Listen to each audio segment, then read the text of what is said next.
सत्संग इस कलयुग में एक ऐसा सहारा है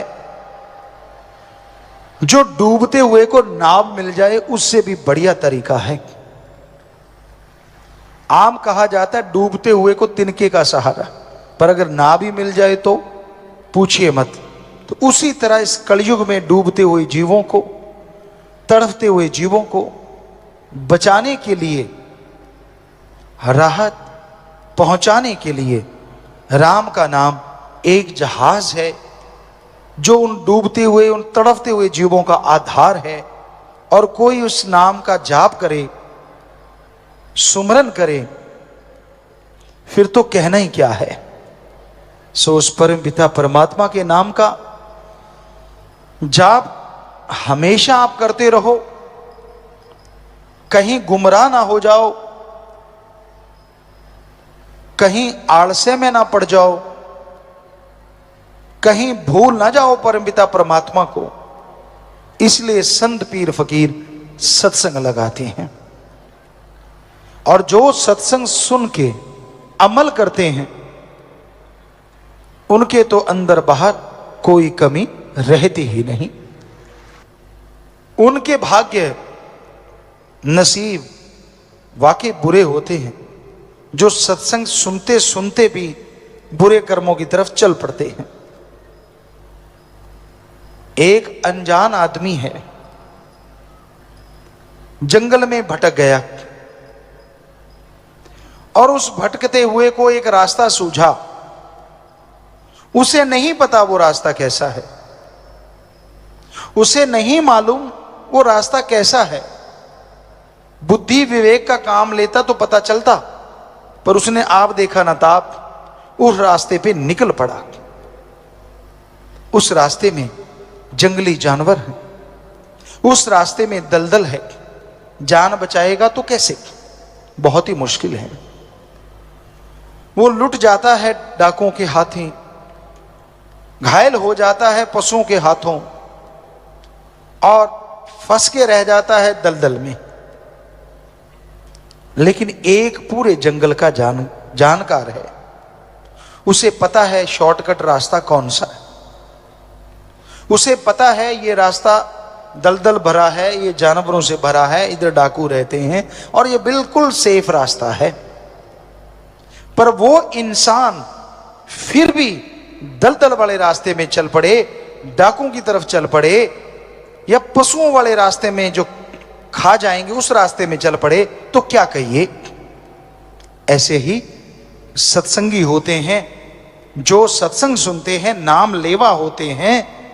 जब वो ऐसे जंगली रास्तों पे निकल पड़ते हैं तो फिर दद्दा दोष ना काहू दीजै, दोष कर्मा अपनिया, जो मैं किया सो मैं पाया, दोष ना दीजै आवर्ज। आप तो जानकार हो, जिसने सत्संग सुना, नाम ले लिया, वो तो जानकार है कि ये रास्ता गलत है, ये रास्ता गलत जा रहा है, ये दलदल भरा है, यहां पे काम वासना क्रोध लोभ मोह अहंकार टूट पड़ेंगे, बर्बाद कर देंगे। वो सब जानता है।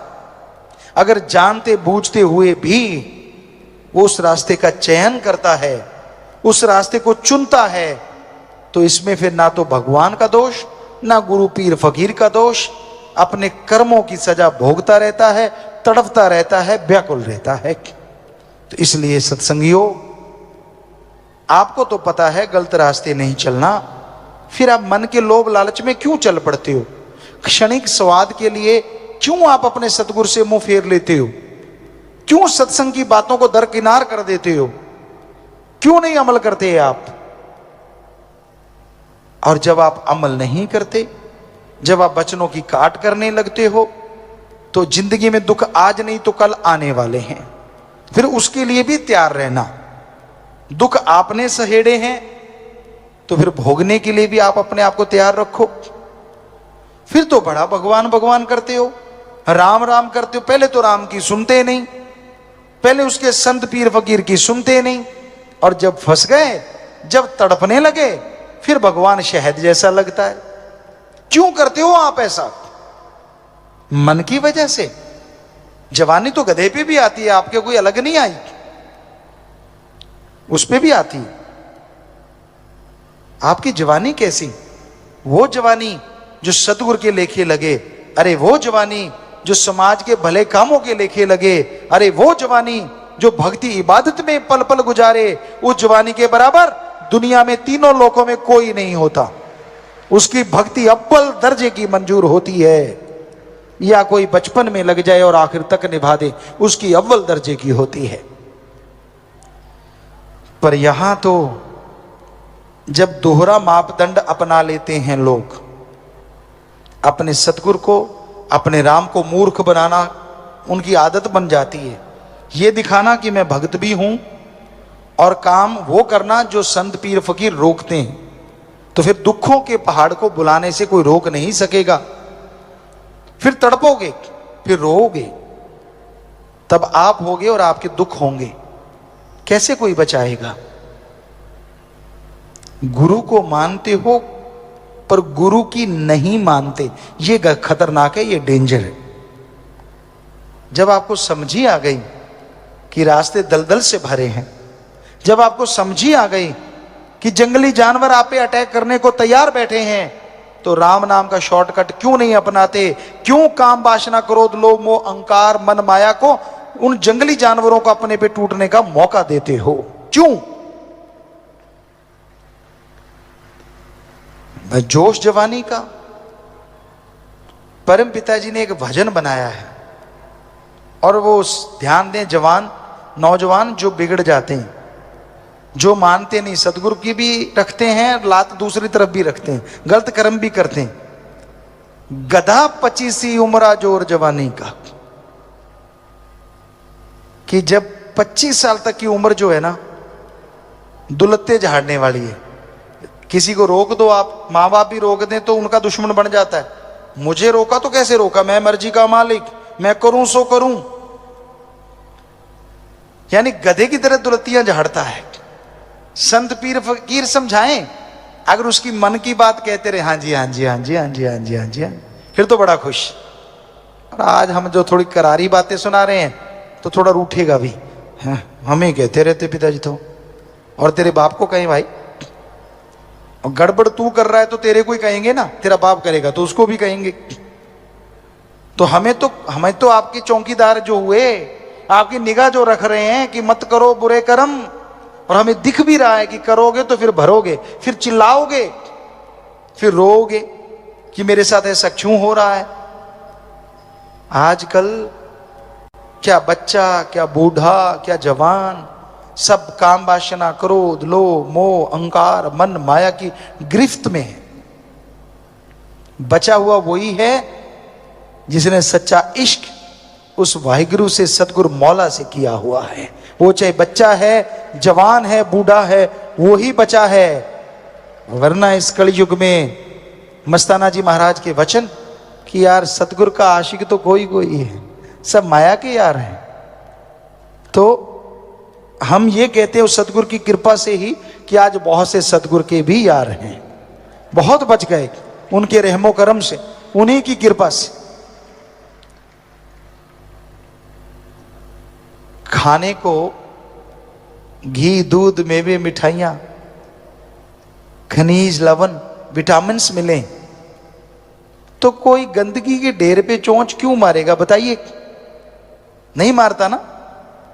अब दूध पड़ा है, मेवे है, पनीर है, मिठाइयां हैं, हर तरह की सब्जियां हैं, जो आपको पसंद वो सारा सजा हुआ है, लड्डू जलेबियां जो भी आपको अच्छी लगती हैं, उसको छोड़ के क्या आप कूड़ा करकट खाओगे?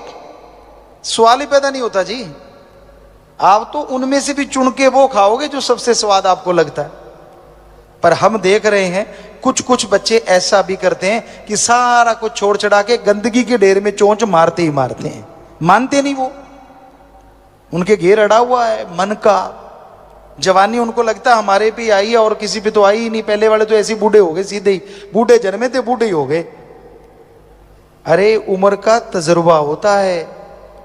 गुरु से सीखो तो बचपन में भी बुढ़ापे जितनी शिक्षा सीख लेता है आदमी, वरना उम्र के साथ साथ शिक्षा आती है जैसे जैसे उम्र बीतती है। इसलिए नादानियां छोड़ दो, बुरे कर्म छोड़ दो, इनमें कुछ नहीं रखा, और गुरु पीर फकीर के वचनों से नाता जोड़ लो। क्योंकि अगर उस सतगुरु मौला से नाता जोड़ के रखोगे तो ही खुशियां हैं, वरना भाई फिर चारपाई तो कहीं गई ही नहीं। हमारा काम समझाना है। आपको बुरा लगे तो भी कोई बात नहीं, आपको अच्छा लगे तो भी कोई बात नहीं। क्योंकि एक टीचर जो है वो तनख्वाह लेता है, वो पढ़ाता है।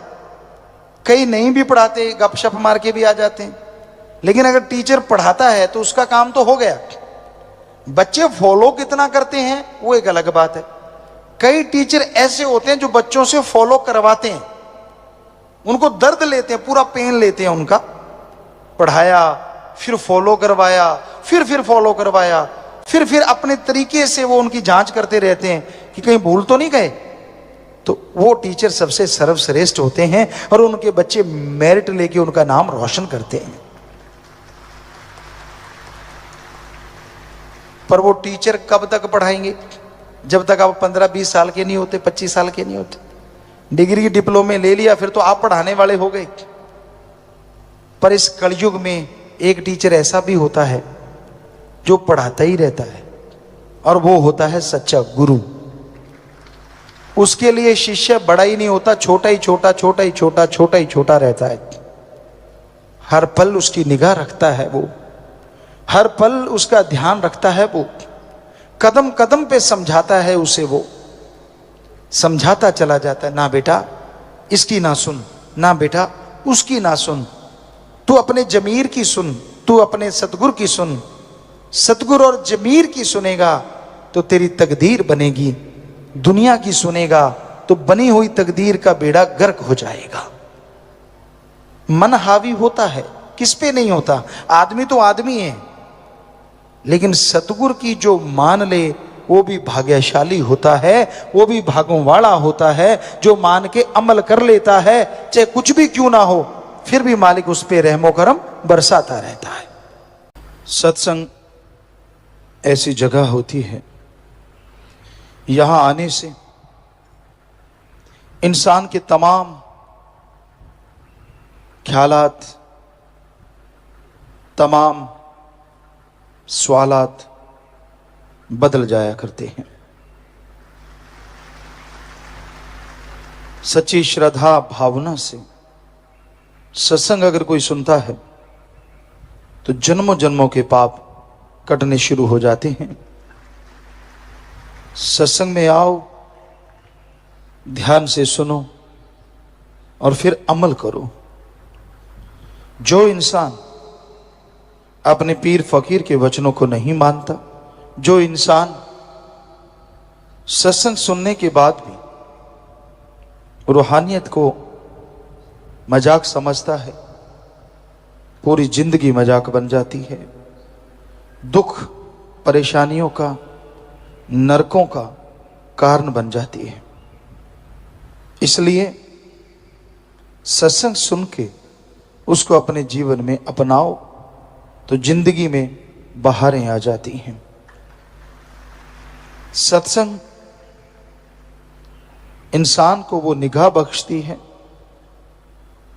इंसान को वो विचार देती है जिससे परम पिता परमात्मा कण कण में, जर्रे जर्रे में मौजूद उसको महसूस होने लगता है, और सत्संग पे अमल करते हुए एक दिन उसे नजर आने लगता है। इंसान का विल पावर, आत्म बल सत्संग में बताई गई विधि के अनुसार चलने से बेइंतहा बढ़ जाता है। तो अगर आप अपने जीवन में खुशियां चाहते हैं, अगर आप अपने जिंदगी को खुशनुमा करना चाहते हैं, तो सत्संग सुन के उस पे अमल करना सीखो। इंसान कहता है, कई बार आपको पहले भी सुनाया, मैं गुरु को बहुत मानता हूं, लेकिन दुख इस बात का होता है, गुरु को मानता है लेकिन गुरु की एक नहीं मानता। तब उसके लिए दुखों का कारण हो जाता है, परेशानियों का कारण हो जाता है। आप पीर फकीर को अगर मानते हैं तो यह भी बहुत जरूरी है कि आप उसके बातों को, उसके वचनों को भी माना करें। जब तक इंसान गुरु पीर फकीर के वचनों को नहीं मानता, तब तक वो दोनों जहां में खाली रहता है। इंसान को मालिक नियामतें बख्शता है, बेइंतहा खुशियां बख्शता है, बिना कहे उसके कर्म अल्लाह राम काटता रहता है। उसे पता भी नहीं होता कौन से भयानक कर्म आने वाले हैं, कब आने थे और कब चले गए। जो मालिक से बेइंतहा इश्क करते हैं, प्यार करते हैं, वचनों पे 100% चला करते हैं, उनके भयानक से भयानक कर्म भी कट जाया करते हैं। इंसान के कर्म कितने भयानक हैं, इसका अंदाजा कोई नहीं लगा सकता। कई बार इंसान सोचता है मैं सत्संग सुनता हूं, सत्संग में बैठता हूं, मेरे तो कर्म कटते रहेंगे, कोई दो राय नहीं। शास्त्र नाम शाह मस्तान जी दाता के वचन हैं। आप सत्संग में आते हैं, सुनते हैं, बना बनाया सुमरन ले जाते हैं, जो आगे जाके आत्मा के काम आएगा, जो रूह के काम आएगा। पर जीते जी अगर आप आनंद परमानंद चाहते हैं, भयानक कर्मों से बचना चाहते हैं, तो सत्संग सुन के अमल करना 100% जरूरी है। इसमें कोई दो राय नहीं कि सुमन का फल मिलता है, इसमें कोई दो राय नहीं कि आपके कुलों का उद्धार होता है। लेकिन अगर आप खुद उसकी बेइंतहा खुशियों को हासिल करना चाहते हो तो सत्संग सुन के अमल करना जरूरी है। और अमल क्या करना है? घंटा सुबह शाम कम से कम सुमन करें, सेवा करें, निंदा चुगली बुराइयों से बचे रहें।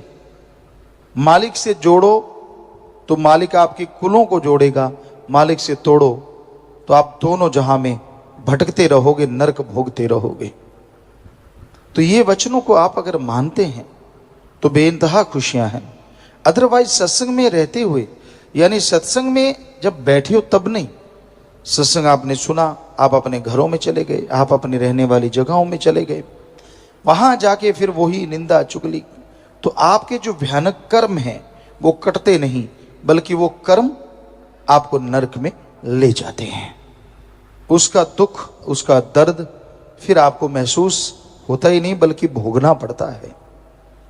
तो ये जरूरी है कि सत्संग सुन के अमल किया जाए।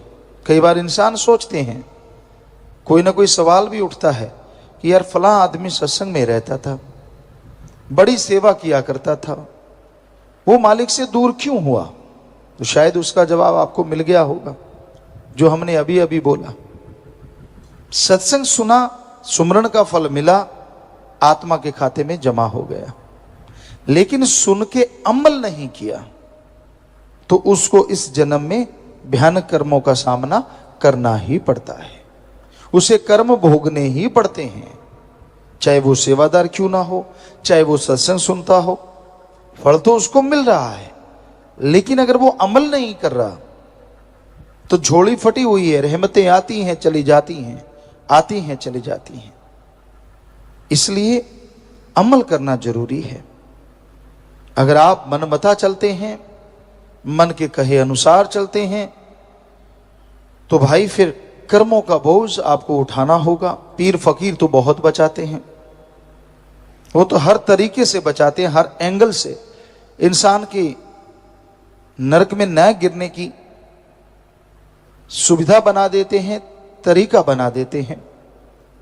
पर कई लोग ऐसे भी होते हैं कि वो संतों के वचनों को सुनते नहीं, मानते नहीं। उनके अंदर एक ही होता है कि एक बार नरक का स्वाद चखना है, और वो भूल जाते हैं कि नरक का स्वाद जो एक बार चख लेता है फिर वो नरक में ही जिंदगी भोगता है, तड़पता रहता है, व्याकुल रहता है, चाह के भी किसी को नहीं बता सकता कि मेरे साथ क्या बीत रही है, क्योंकि बेइज्जती होती है, और जो बीत रही होती है उसे बदल नहीं सकता, क्योंकि खुद ही नरकों को चुना है। तो इसलिए सत्संग सुनते हो, फल मिलता है, लेकिन अमल करना जरूरी है। घंटा सुबह शाम सुमरन करो, सेवा करो, भक्ति इबादत करो, उस राम, उस ओम, उस अल्लाह, उस वाहिगुरु गॉड खुदा को याद करो। उसकी भक्ति से आपकी आत्मिक शक्ति जागृत होती है, और आत्मिक शक्ति से भयानक रोग पता ही नहीं कैसे खत्म हो जाते हैं, इंसान को पता ही नहीं चलता। तो इसलिए अपने रोगों को बदलना है, आने वाली भयानक बीमारियों को बदलना है, तो मेडिटेशन करो। डू द मेडिटेशन कंटिन्यू, क्योंकि मेडिटेशन विदाउट एनी कॉस्ट, बिना पैसे के, बिना कपड़े चेंज किए किया जा सकता है। आप जैसे जैसे मेडिटेशन करते जाएंगे, आप जैसे जैसे गुरु मंत्र नाम का जाप करते जाएंगे, वैसे वैसे मालिक की दया में रहमत आप पे बरसती जाएगी। तो अपने अंतःकरण की सफाई करो, पीर फकीर के वचनों को मानो। क्या आप सोच सकते हैं कि वो कभी किसी का बुरा करते हैं? संत बुरा करना तो दूर, किसी का बुरा सोचते नहीं, चाहे वो उनको गालियां क्यों ना देता हो, उनको गलती क्यों ना बोलता हो। तो फिर आप सत्संगी सोचिए, आपके लिए पीर फकीर बुरा क्यों कर सकते हैं और क्यों कह सकते हैं? आप मन की वजह से दुखी हो सकते हैं, या मनमते लोग आपको गुमराह कर सकते हैं, पर पीर फकीर कभी किसी का बुरा नहीं करते। वो हर किसी के भले की बात करते हैं, हर किसी का भला करना चाहते हैं। करवाने वाला करवाता है या नहीं करवाता, ये इंसान पे निर्भर करता है। तो इसलिए हमेशा ध्यान रखो, पीर फकीर जो बात कहते हैं वो भले के लिए कहते हैं, भला करते हैं। जो सुन के अमल कर लेते हैं उनका भला होता चला जाता है।